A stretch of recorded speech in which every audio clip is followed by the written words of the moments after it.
Hi, in this video I will show you how to remove text from a video in CapCut. Open CapCut and start a new project. Import the video that has the text you want to remove. Find the frame with the text and take a screenshot. Use the volume up plus side button on iPhone or power plus volume down on Android. Crop the screenshot to focus on the part of the video containing the text.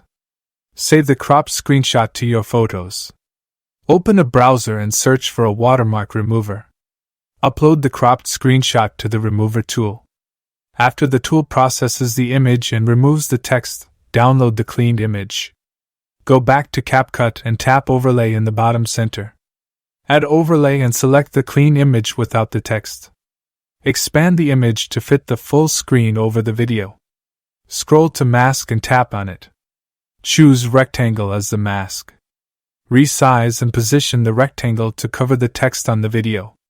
Hit the check mark to confirm. Extend the overlay to last as long as the text appears on the video. If the background or scene changes, you may need to repeat this process by taking new screenshots and creating new overlays for each section.